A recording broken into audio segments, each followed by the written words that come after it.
Everyone, स्वागत है आपका ग्रो विद स्किल्स में। आज हम लॉजिकल फंक्शंस के दो और फंक्शन अंडरस्टैंड करने वाले हैं, जो है if error and if and A. Mostly इनका यूज़ तब होता है जब हमें कोई एरर आता है। आपको पता होगा एक्सेल में मल्टीपल एरर्स होते हैं, कुछ वैल्यूज से रिलेटेड, कुछ नंबर्स से रिलेटेड।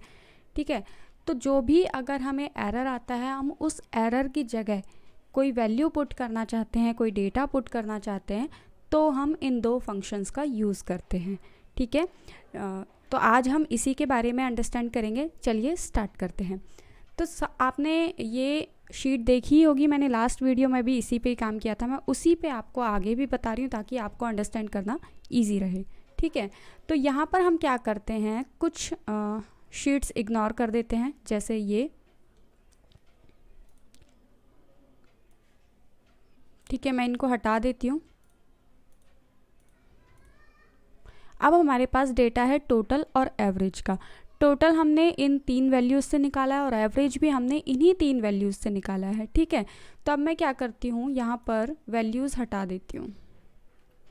तो वैल्यूज़ हटाते ही आपको दिख रहा होगा यहाँ पर डिव का एरर आ गया। कहीं पर नेम का एरर होता है, कहीं पे नॉर्मल एरर होता है, अलग अलग टाइप के एरर्स होते हैं। ठीक है, यहाँ पर क्योंकि इसको कोई भी डेटा नहीं मिला तो इसने हमें एरर दिया है। अब ये एरर देखने में थोड़ा सा अजीब लग रहा है, तो अगर हम चाहते हैं कि इस एरर की जगह हमारा कस्टमाइज मैसेज डिस्प्ले हो या ज़ीरो डिस्प्ले हो, तो उस केस में हम इफ़ एरर फंक्शन का यूज़ करते हैं कि अगर कोई भी एरर आता है तो हम इफ़ एरर फंक्शन का यूज़ करेंगे। ठीक है, तो मैं आपको यूज़ करके बताती हूँ इफ़ एरर को कैसे यूज़ करेंगे।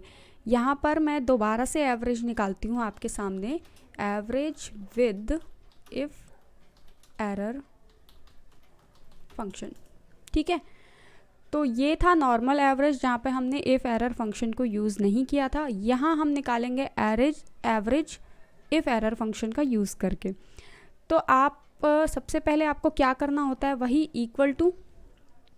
ठीक है, अब यहाँ पे पहले हम क्या लिखते थे, सीधा हम एवरेज लिख देते थे एवरेज निकालने के लिए और डेटा को सिलेक्ट कर लेते थे कि किसका एवरेज निकालना है। ठीक है, वही काम यहाँ पर भी होगा, बट उससे पहले हम लिखेंगे इफ़ एरर, क्योंकि हमें एरर को रिप्लेस करना है। तो हम सबसे पहले इफ़ एरर फंक्शन का नाम देंगे। ठीक है, टैब प्रेस कर सकते हैं या यहाँ पर डबल क्लिक करेंगे तो आपका सिलेक्ट हो जाएगा। उसके बाद हमें पास करनी है वैल्यू यानी जो चीज़ हम फाइंड आउट करना चाहते हैं। इस केस में हम क्या फाइंड आउट करना चाहते हैं, एवरेज। तो हमें एवरेज का वैल्यू देना होता है। तो एवरेज का फॉर्मूला क्या होता है, इक्वल टू एवरेज होता है। अब इक्वल टू यहाँ ऑलरेडी है, ठीक है, तो हम बार बार इक्वल टू नहीं देंगे, एक बार ऑलरेडी है, हम यहाँ पर सीधा देंगे एवरेज। ठीक है, एवरेज देने के बाद हमें क्या करना होता है, ब्रैकेट ओपन करना होता है। ये सभी को पता है, मैंने लास्ट वीडियो में बताया था।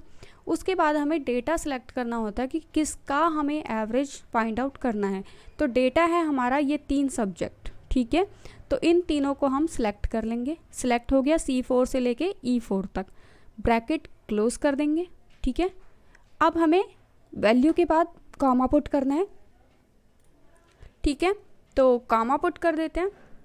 कॉमा पुट करने के बाद हमें वैल्यू इफ़ एरर, अगर एरर आता है तो क्या वैल्यू हमें पास करनी है वो हमें यहाँ पे लिखना है। ठीक है, अगर हम वैल्यू नंबर में देना चाहते हैं, मतलब ज़ीरो डिस्प्ले करना चाहते हैं, तो विदाउट इन्वर्टेड कॉमा हम दे सकते हैं। लेकिन हमें वैल्यू जो है वो टेक्स्ट में दिखानी है, तो हमें इन्वर्टेड कॉमा के अंदर वो टेक्स्ट देना पड़ेगा। ठीक है, मैं आपको दे के बता देती हूँ। अगर हम ज़ीरो दे देते हैं यहाँ पे और ब्रैकेट क्लोज कर देते हैं और इसको एंटर कर देते हैं, तो ये देखिए यहाँ पर इसने हमें डेटा शो किया है, सेम यही वाला।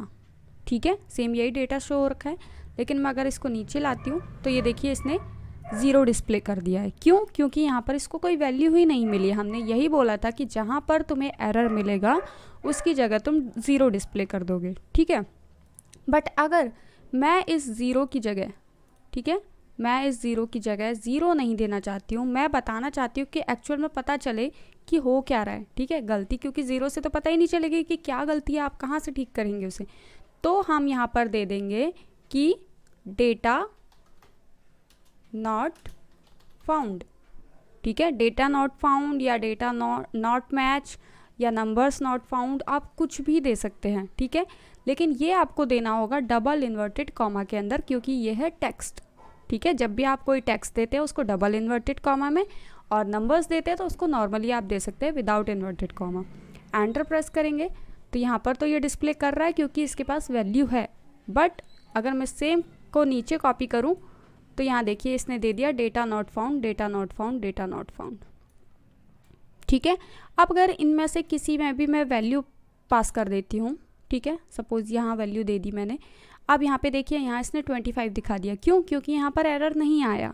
ठीक है, तो ये वाला हमारा इफ़ एरर का काम होता है कि हम इस डिव से हमें नहीं पता चलेगा कि कहाँ पर क्या गलती हुई है, लेकिन इस मैसेज से हमें पता चल जाएगा कि हमारी शीट में डेटा ही नहीं मिल पा रहा है, तो हम उसे करेक्शन कर सकते हैं। ठीक है, दूसरा ये तो था इफ़ एरर का। दूसरा है हमारा इफ़ एन ए।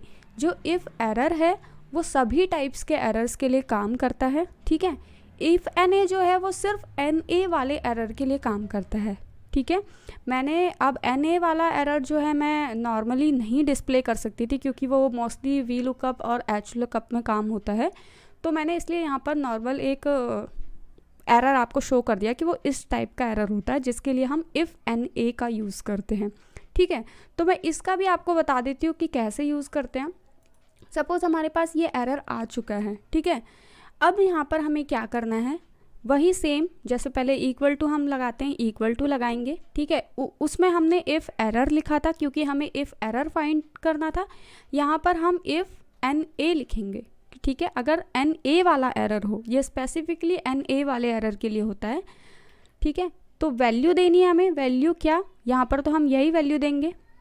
ठीक है, कि अगर यहाँ पर कोई वैल्यू होती है तो उस वैल्यू को आप डिस्प्ले करोगे, एल्स आप कॉमा लगाकर क्या कर सकते हो, यहाँ पर कुछ भी अपना डेटा दे सकते हो। ठीक है, नॉट मैच या कुछ भी, जो भी आप अपने अकॉर्डिंग देना चाहते हैं जिससे आपको इजीली आइडेंटिफाई हो जाए कि ये एरर किस चीज़ का है, वो टेक्स्ट आप यहाँ पर दे सकते हैं। मैं फ़िलहाल के लिए नॉट मैच दे रही हूँ। ठीक है, तो ये देखिए इसने नॉट मैच दिया, क्यों? क्योंकि यहाँ पे एरर इसको मिला। हमने यही बोला था कि अगर इस टेक्स्ट में आपको एरर मिलता है तो आप नॉट मैच दीजिए, एल्स आप वो टेक्स्ट डिस्प्ले कीजिए जो इस पर है।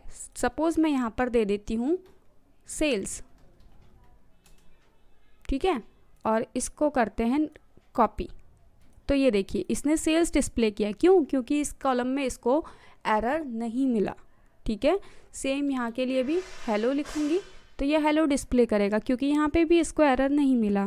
ठीक है, तो ये जो इसका जो मेन पर्पस है या मेन काम है जो जिससे आप ज़्यादा अंडरस्टैंड कर पाएंगे, वो वी लुकअप और एच लुकअप में होता है। तो जब मैं वी लुकअप या एच लुकअप की वीडियो बनाऊंगी उसमें मैं आपको इसको फिर से एक्सप्लेन कर दूंगी डिटेल्ड में। ठीक है, अभी के लिए इतना ही है कि ये एन ए वाले एरर के लिए काम करता है। ठीक है, और जो इफ़ एरर वाला है वो हर टाइप के एरर के लिए काम करता है। आप कुछ भी अपना स्पेसिफिक कस्टमाइज टेक्स्ट दे सकते हैं इंस्टेड ऑफ दैट एरर, कि आप इजीली अंडरस्टैंड कर पाए।